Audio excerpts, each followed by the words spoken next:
It was just another quiet night at the Deep Space Monitoring Station in Antarctica. The massive radio dishes pointed at the stars, collecting their usual whispers from space. Tom Baker sat at his desk, sipping his third cup of coffee while watching the incoming signals on his screen. After 15 years at the station, he had grown used to the endless stream of natural space noise. But tonight was different.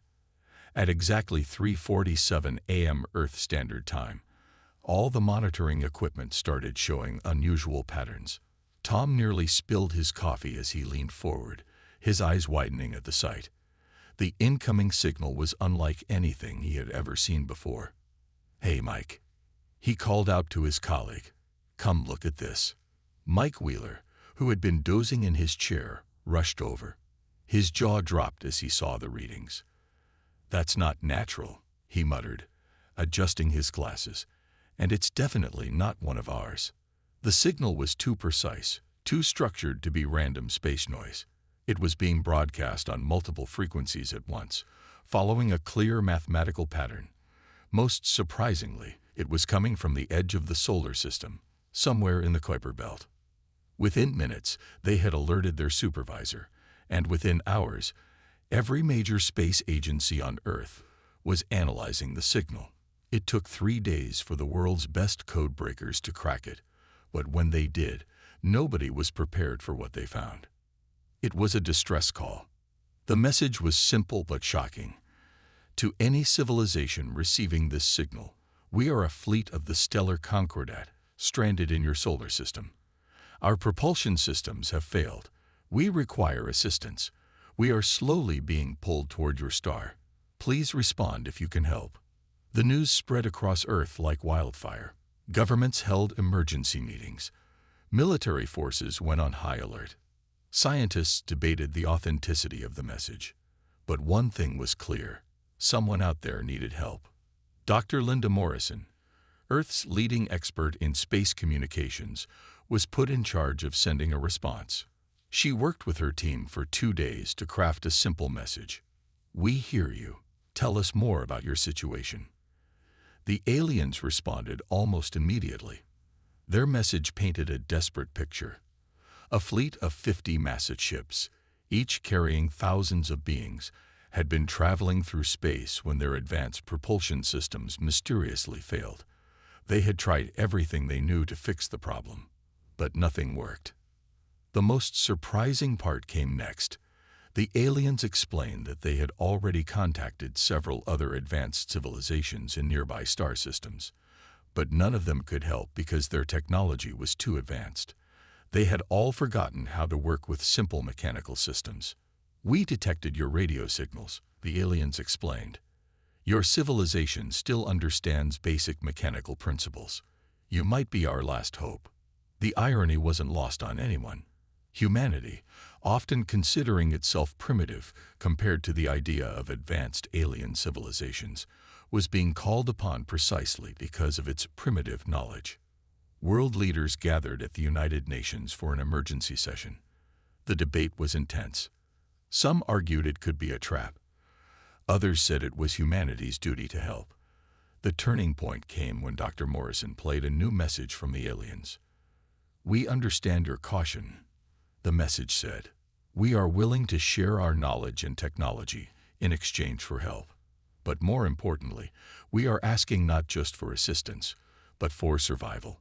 There are families aboard these ships, children. If we cannot stop our drift toward your sun, we will all perish." That message changed everything. In a historic unanimous vote, Earth's nations agreed to help. They would send their best engineers and technicians to examine the problem. As the decision was announced to the world, Tom Baker sat back in his chair at the monitoring station, still processing everything that had happened since that quiet night shift. He looked at the signal patterns on his screen, thinking about how a simple distress call was about to change human history forever. Humanity's greatest adventure was about to begin, and it would start not with conquest or conflict, but with a simple call for help. And humans being the only ones who could answer it. The human delegation's ship approached the massive alien fleet floating in the darkness of the Kuiper Belt. Through the vessel's windows, they could see the enormous ships gleaming under the distant starlight. Even from far away, the alien vessels looked far more advanced than anything humans had ever built.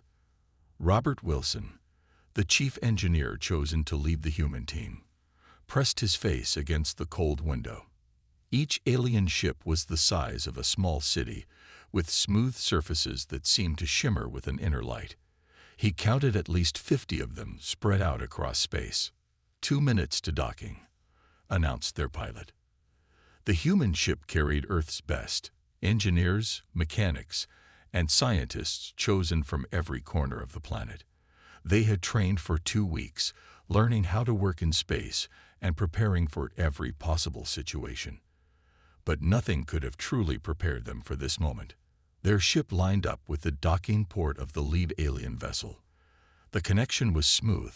Surprisingly, the aliens had managed to create an adapter that matched Earth's docking systems perfectly. As the airlock doors opened, Robert led his team inside.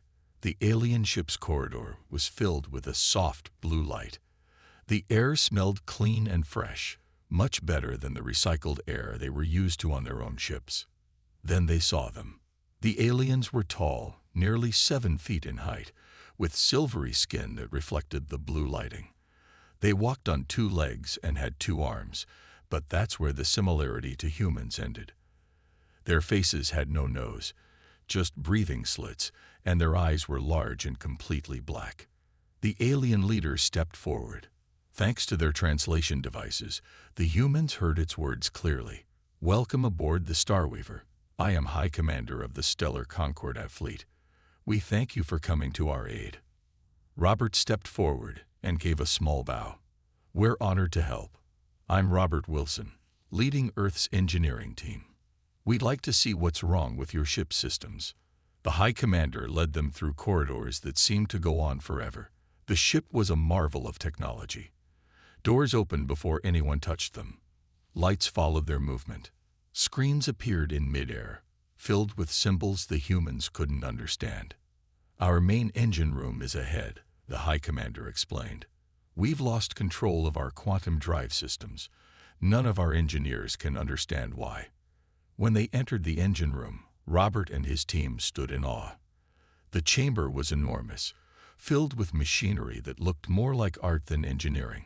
In the center, a column of swirling energy reached from floor to ceiling. "This is our main drive," said the High Commander. "It harnesses quantum energy to move our ships through space. But now it's failing. The energy is becoming unstable." Robert and his team spent hours examining everything.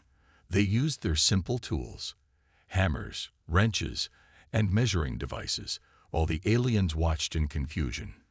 These tools seemed primitive to them, but they were perfect for finding basic problems.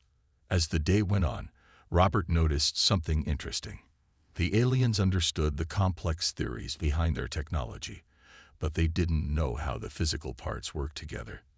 They had forgotten about simple things like friction, metal fatigue, and mechanical stress. Near the end of their first day, Robert found something that made him smile. He turned to the High Commander and said, "I think we found your problem. It's not your quantum drive that's failing. It's the basic mechanical parts supporting it. The bearings are worn out, and the support structure is cracking from metal fatigue." The aliens looked at him in confusion. Bearings, metal fatigue. These simple concepts seemed foreign to them. "Yes," Robert explained. "Even the most advanced engine needs basic parts to work. It's like having a perfect dancer with weak legs. They can't perform if their foundation isn't strong." The High Commander was quiet for a moment, then spoke. "In our quest for advancement, we forgot about the basics. Can you help us fix this?" Robert looked at his team, who all nodded confidently. "Yes," he said. "We can help. It won't be quick or easy, but we know exactly what to do." For the first time since the fleet had become stranded, hope appeared in the High Commander's large black eyes. The humans' primitive knowledge was about to save an advanced civilization, and this was just the beginning of their work together. The next few days on the alien fleet were busy with activity. Human engineers spread across different ships, checking systems and making detailed notes. What they found surprised even the most experienced among them. Robert walked through another engine room, running his hand along a metal pipe. Behind him, the alien engineer named First Technician watched curiously as he used a simple stethoscope to listen to the machinery. Hear that rattling? Robert asked Bill, his assistant. Classic sign of loose bearings. These ships might be able to bend space, but they still need good old-fashioned ball bearings to run smoothly. Bill nodded, making notes on his tablet. They had found similar problems on every ship they checked. The aliens had focused so much on their advanced technology that they had forgotten about basic maintenance. In another section of the ship, Mary Parker, the team's materials expert, was examining the main support structures. She used a small hammer to tap different sections, listening carefully to each sound. The aliens watched in amazement as she identified weak spots just by listening. Your ships are suffering from metal fatigue, Mary explained to the gathered aliens. Think of it like being tired.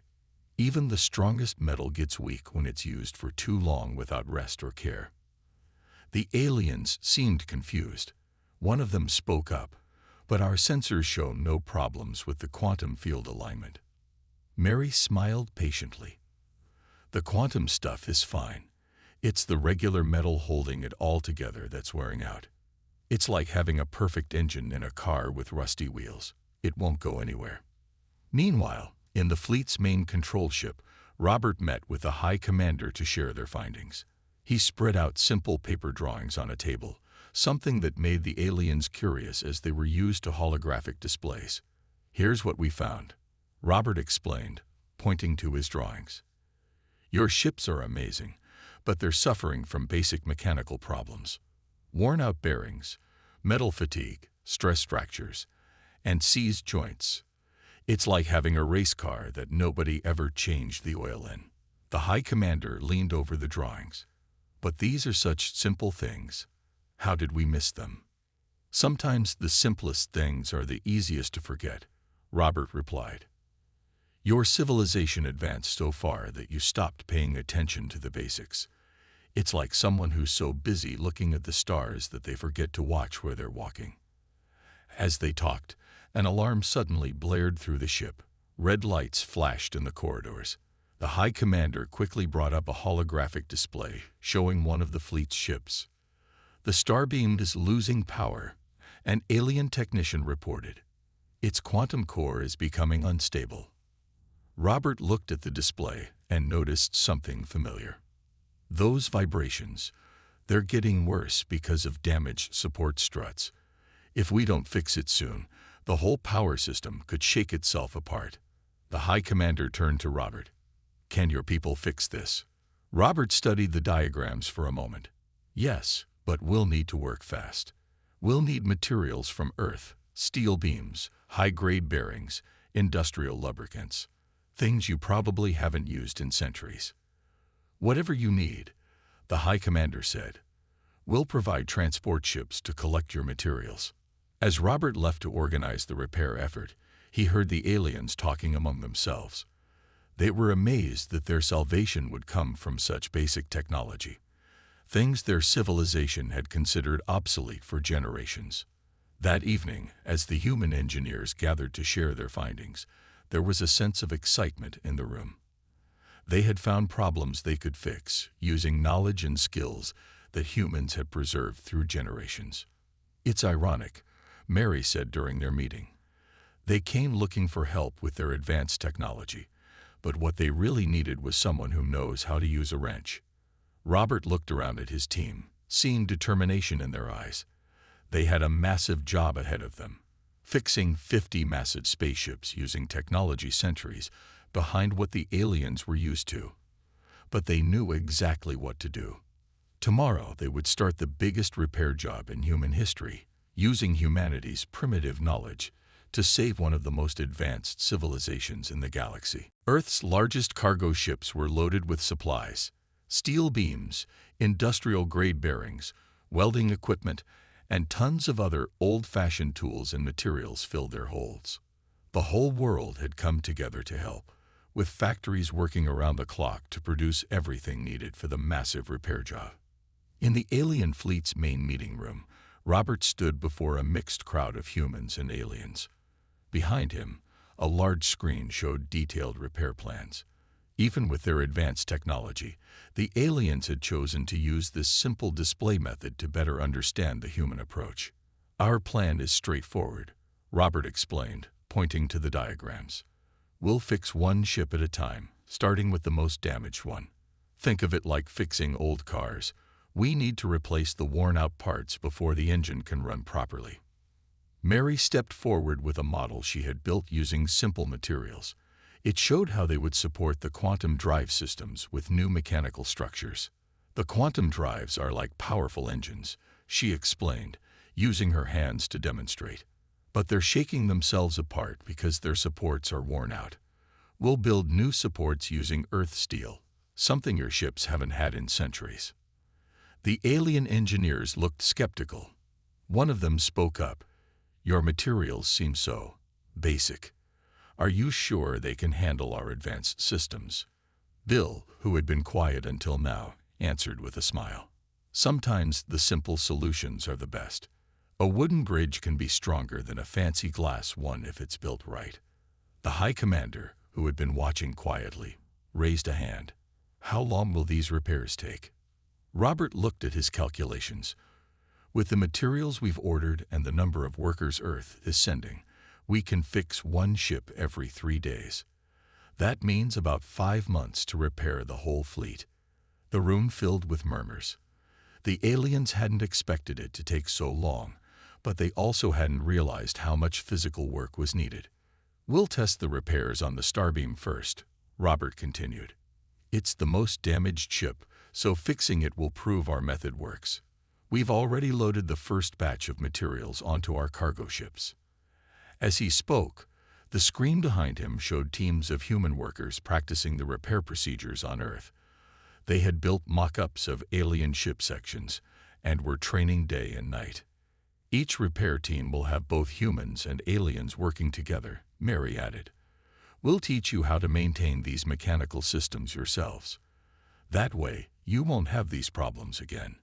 The aliens watched with interest as videos played showing the repair techniques. They were fascinated by the primitive but effective methods the humans would use: welding, bolting, and physically replacing damaged parts. One young alien engineer raised his hand. "But what about the quantum field harmonics?" Robert smiled. "Your quantum technology is amazing, and we won't touch it. We're just fixing what holds it in place. It's like putting new tires on a car. We don't need to understand how the engine works to make it run better." The meeting continued as they discussed details of the plan. Human workers would live on the alien ships during repairs, working in shifts. The aliens would provide food and living space, while also learning these ancient repair techniques. As the meeting ended, the High Commander addressed everyone. "This plan seems strange to us, using physical labor and basic materials to fix advanced ships. But we trust your experience. You understand things we have forgotten." Robert gathered his papers. Another thing that amused the aliens, who used only digital displays. "Sometimes the old ways are the best ways," he said. "Tomorrow, we start working on the Starbeam. We'll show you how humanity's knowledge can help your fleet fly again." That night, as the first cargo ships arrived from Earth loaded with supplies, both humans and aliens felt a mix of excitement and nervousness. The biggest repair job in human history was about to begin, and its success would depend not on advanced technology, but on humanity's understanding of the basics of engineering and hard work. The plan was set. Now it was time to put it into action. The work on the Starbeam began at what Earth would call dawn, though in space, time was measured more by shift changes than sunlight. Hundreds of human workers, dressed in their spacesuits, moved through the ship's massive engine sections like ants on a giant machine. Robert watched from a control room as welding sparks flew in the engine chamber below. The sight reminded him of stars against the black of space. Human workers, each trained in old-fashioned industrial skills, were replacing massive support beams while alien engineers looked on in fascination. "Look at how they shape the metal with heat," one alien said to another. "It's both primitive and beautiful." Mary supervised a team replacing worn-out bearings bigger than car tires. She showed a group of alien engineers how to check for wear using simple tools: calipers, micrometers, and even their own hands. "Feel that rough spot?" she asked, guiding an alien's hand over a damaged bearing. "That's what happens when maintenance is forgotten. But we can fix it." In another section, Bill led a team installing new support structures. The aliens had offered to use their advanced tools, but Bill insisted on human welding equipment. "Sometimes the old ways are the most reliable," he explained while demonstrating proper welding technique to an amazed alien audience. The work was hard and dangerous. Even with safety equipment, the workers had to be careful around the ship's powerful systems. But human ingenuity found ways to work around these challenges. A young worker named Jack came up with the idea of using simple pulleys and levers to move heavy parts, rather than relying on the ship's unstable power systems. "My grandfather taught me this," he explained to the aliens. "These techniques built the pyramids. They're good enough for spaceships, too." As the first day ended, everyone could see progress. The starbeam's vibrations had decreased by 30%, and its power systems were running more smoothly. The aliens were amazed at how such basic repairs could make such a big difference. During a break, Robert shared coffee with the High Commander. The alien had become curious about this human drink that seemed to fuel the workers. They watched through a viewport as teams of humans and aliens worked together, learning from each other. "Your people work with their hands," the High Commander observed. "We had forgotten the value of physical labor. Our civilization depends so much on automation." Robert nodded. "There's something special about feeling the work you're doing. It connects you to what you're fixing in a way computers can't match." The repairs continued around the clock. When one shift of workers finished, another took their place. The humans taught the aliens about maintenance schedules, the importance of regular checks, and how to spot problems before they became serious. Some alien engineers began carrying human tools in addition to their advanced scanners. They learned to trust their senses as well as their instruments, feeling vibrations and listening to the sounds of machinery. By the third day, the starbeam's repairs were almost complete. Its quantum drive, now properly supported by new steel structures and running on smooth bearings, hummed with a healthy sound that even the aliens could appreciate. The High Commander called a meeting to share the results. "The starbeam's efficiency has improved by 85%, they announced. "What we thought was a failure of advanced systems was really just a need for basic care." The success with the starbeam proved their method worked. Now they could move on to the rest of the fleet. Messages were sent to Earth requesting more materials and workers. This was just the beginning. As the first week ended, something remarkable was happening. The aliens were starting to understand the value of maintaining simple mechanical systems. They watched the human workers with respect, asking questions and learning skills their civilization had forgotten centuries ago. The Great Repair, as it came to be known, was more than just fixing ships. It was teaching one of the most advanced civilizations in the galaxy that sometimes the simplest solutions were the best ones. And this lesson was just the start of what promised to be an amazing partnership between humans and aliens. The repair work had been going smoothly for 2 weeks. 10 ships were already fixed, and the teams had settled into a steady rhythm. But space has a way of testing even the best laid plans. The emergency alarms blared across the fleet without warning. Robert was woken from his sleep by the loud noise and flashing red lights. His communicator crackled with urgent messages. "Everyone to the Starweaver. We have a critical failure." The High Commander's voice carried genuine fear. Robert rushed to the observation window and his heart sank. The Starweaver, one of the largest ships in the fleet, was breaking apart. Huge cracks appeared along its hull, glowing with dangerous energy from the quantum systems inside. "What happened?" Robert demanded as he ran into the control room. The alien engineers were frantically checking their instruments. The quantum cord is destabilizing. The structural damage was worse than we thought. Mary burst into the room, still pulling on her work jacket. The support beams are failing faster than expected. If we don't stabilize it soon, the whole ship could tear itself apart. The situation was dire. The Star Weaver carried over 5,000 alien civilians, including many families and children. Evacuation would take too long, and the ship's movement was threatening to damage nearby vessels. Robert looked at the damage reports and made a quick decision. We need to get in there and manually brace the main support structure. Right now. That's impossible. An alien engineer protested. The radiation levels near the quantum core are too high. Your suits won't protect you. Bill stepped forward, checking a handheld radiation meter. We have about 15 minutes before the radiation becomes lethal. That's enough time. Robert nodded. I need volunteers. It's going to be dangerous. Every human engineer in the room stepped forward without hesitation. The aliens watched in amazement at their courage. A team of 6 was quickly assembled. Robert, Mary, Bill, and 3 others suited up while the aliens provided them with detailed ship layouts. The plan was simple but incredibly risky. They would enter the ship's core section and install emergency support braces by hand. As they entered the Star Weaver, the ship groaned around them. Metal screamed as it bent and twisted. The quantum core's strange light pulsed through cracks in the walls, creating weird shadows. 7 minutes until critical radiation levels, Bill announced, checking his meter. They reached the core section and saw the problem. The main support beams were buckling under stress they were never designed to handle. The quantum field was literally tearing the ship apart. Get those braces in place, Robert ordered. Work fast, but work smart. The team moved with practiced efficiency. Mary directed the placement of emergency supports, while others welded them in place.